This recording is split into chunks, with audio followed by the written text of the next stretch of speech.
இன்றைய தினம் STB கட்சியின் ராமநாதபுரம் கிழக்கு மாவட்ட தலைவர் வலுக்கட்டாயமாக கைது செய்யப்பட்டு அவர்களுடைய மொபைல் போனை பறித்து மனித உரிமை மீறலில் காவல்துறை ஈடுபட்டுள்ளது. காவல்துறையினுடைய அராஜகத்தை வன்மையாக கண்டிக்கின்றேன். நாடார் வலசை மதுபான கடையை அகற்றுவதற்காக தொடர்ச்சியாக அந்த ஊர் மக்களும் social democratic party of India SDPI மற்றும் விமன் இந்தியா மூவ்மெண்ட் ஆகிய அமைப்புகள் அவர்களுக்கு உறுதுணையாக இருந்து போராடி வருகின்றனர். கடந்த 30 அன்று மாவட்ட ஆட்சியரின் உத்தரவின் பேரில் மூடப்பட்ட மதுக்கடை நேற்றைய தினம் திறக்கப்பட்டுள்ளது.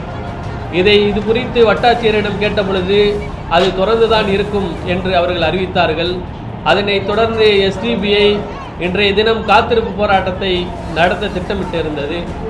அந்த காத்திருப்பு போராட்டத்திற்கு மாவட்ட தலைவர் உட்பட 250 நபர்களை வலுக்கட்டாயமாக கைது செய்து அவர்களுடைய மொபைல் போனை பறித்திருக்கின்றது காவல்துறை. இதை வன்மையாக கண்டிக்கின்றேன்.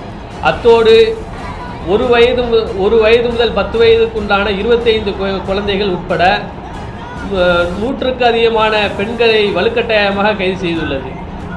மதுபானம் என்னும் தீமைக்கு எதிரான போராட்டத்தில் ஈடுபட்ட இந்த மக்களை இவ்வளவு வலுக்கட்டாயமாக வன்முறையாக கைது செய்ய வேண்டிய அவசியம் என்ன? வன்மையான கண்டனத்துக்குரியது. உடனடியாக கைது செய்யப்பட்டவர்கள் விடுதலை செய்யப்பட வேண்டும்.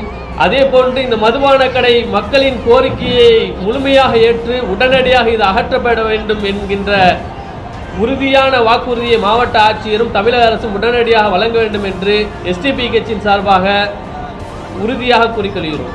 மாவட்ட தலைவர் உட்பட பொதுமக்கள் மீது அராஜகத்தை கட்டவிழ்த்த காவல்துறை அதிகாரிகள் மீது நடவடிக்கை எடுப்பதும் உடனடியாக கைது செய்யப்பட்டவர்களை விடுதலை செய்ய வேண்டும் என இங்கே வலியுறுத்தி கேட்டுக்கொள்கிறோம். அதே போன்று மகாலில் வைக்கப்பட்ட நபர்கள், குழந்தைகள் உட்பட பெண்கள் யாரும் மதுக்கடை அகற்றும் வரை உண்பதில்லை என்கின்ற உண்ணாவிரத போராட்டத்தை மேற்கொண்டிருக்கின்றார்கள்.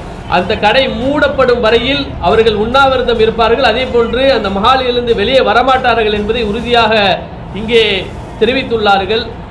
அவர்களுடைய உறுதியான அந்த போராட்டத்தினுடைய விளைவாக உடனடியாக அந்த மதுக்கடை அகற்றப்பட வேண்டும் என்று இங்கே வலியுறுத்தி கேட்டுக்கொள்கிறேன். போன்ற நிகழ்ச்சிகளை உடனுக்குடன் தெரிந்து கொள்ள கீழே நியூஸ் டிவி யூடியூப் சேனலை லைக் செய்து சப்ஸ்கிரைப் மற்றும் ஷேர் செய்யுங்கள்.